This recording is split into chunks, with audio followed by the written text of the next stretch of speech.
Alright guys, what's up? It's Versatile. It has been a very long time since I've spoken with you guys on YouTube. And there's a good reason for that. I'm gonna be honest, I was pretty disappointed to see that my montages underperformed. I thought they were awesome. But apparently most people thought they were full. They only got between 40 and 50 views. The first one I did got, like 700. It got 300 within the first day. So I was like, okay, maybe people want montages, so I just put together some of my best clips, put some what I thought was pretty cool music over it, and was hoping that I would, get more views and please the subscribers that I already have, but apparently that's not the case. So I went back and I kind of analyzed what videos on my channel are doing well or have done well, and I noticed that it's not all about views. Sometimes it's about likes and definitely about comments. Like, I want to see people get involved. I want to see people enjoy the videos, learn something from them. So I noticed that my video on how to improve accuracy has really done that, and I think I want to go more towards that direction. Obviously, more successful YouTubers like X Factor and Level Cap have also, kind of grown their subscribership by doing those kind of tutorial kind of videos. I don't want to do exactly the same as them. They've covered a lot of topics already. So what I'm thinking is, why don't I use like I feel like I have expert level knowledge on this game. I'm not the best. I'm coming from Xbox, so I don't have the Twitch reflexes. I'm developing them and getting better, but I'm not a competitive player. However, I have I have a lot of hours into this game. It's my favorite game. I pay attention to the game mechanics very much, and I feel like I could help people get better, so why not do that? In this video, I want to talk about different kinds of how I choose the best gun in the game. There's obviously several different paths. There's ease of use, where you can get something like the Ace-23. It's just like pick it up, do well with it. It's an all-rounder gun. It's very versatile, and that's fine. But I tend to get away from those, because I feel like if I'm gonna get good at this game, I want to use the gun that has the advantage. Like right now, you see me using the FAMAS. It's the high rate of fire. It's got downfalls, like the magazine size is small. At that rate of fire, it uses it really fast. It's got a long reload, but if you can control the recoil, if you can get your shots on target, and if you can, face your enemies one or two at a time, it destroys. If you can learn how to tap fire it at a distance and do that really quick, micro bursting, you'll see plenty of times in this video, it's awesome.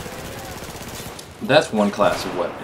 If the FAMAS is too extreme for you, there's always the AEK. It's kind of the same thing, high rate of fire, 100 RPM less. It's much easier to manage. It's more of an all-rounder weapon. If somebody rushes you and you have an AEK, chances are you're going to come out on top if your aim isn't garbage.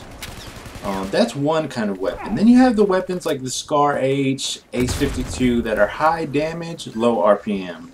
So they're going to shoot a little slower. They have tons of recoil, but it's easy to manage because of the rate of fire. So, I mean, you pull down just like you would any other weapon to compensate for the recoil. But you could just let loose, and the damage model is to where you only have to get 4 shots. At any range on target, and they're dead. I mean, unless they have defensive perk, but that's a whole nother story. But anyway, so to use this kind of gun, it's full auto up close, you know, pulling down your mouse or holding down your joystick, whatever whatever you use. And then you can tap fire this at range. You can even put it on single fire.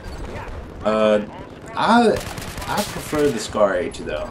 I'm gonna say the Scar H is probably my favorite gun to use, just in like a conquest situation, like, because an AEK, it's the best up close, like phenomenal.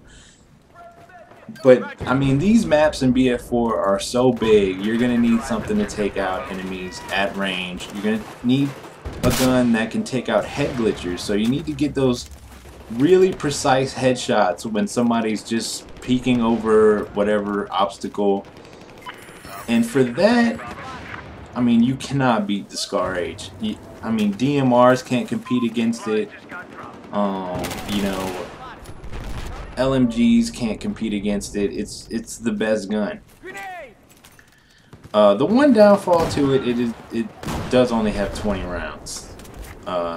Same thing with the H52. It has a diminished magazine. It's 26, a little better, but still, it's a downfall. It does have a quick reload though, so that's good. I find that there's really not much of a reason to use any other weapons. I mean, all of them just are kind of middle tier, but these are the real top tier weapons. Aside from the LMGs, of course, you can go different routes with high RPM, MG4, that's kind of an all-rounder. AWS is kind of just that really accurate. I'd compare it to an Ace 23.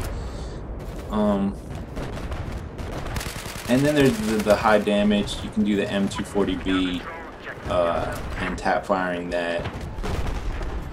When you want to find a gun that is good for tap firing at long range, what you want is the low first shot recoil. And that's what those guns have. That's what LMGs have. If you notice, you can pick up an LMG and just tap fire all day. It doesn't matter which one it is. Some work better than others, obviously, but because what Battlefield 4 decided to do on balancing them, they gave them low first shot recoil, so you can really hit people at a longer distance than you would expect. I'm gonna have to wrap this up because the video's ending. But thanks guys for listening, and I hope these kind of videos you will enjoy later.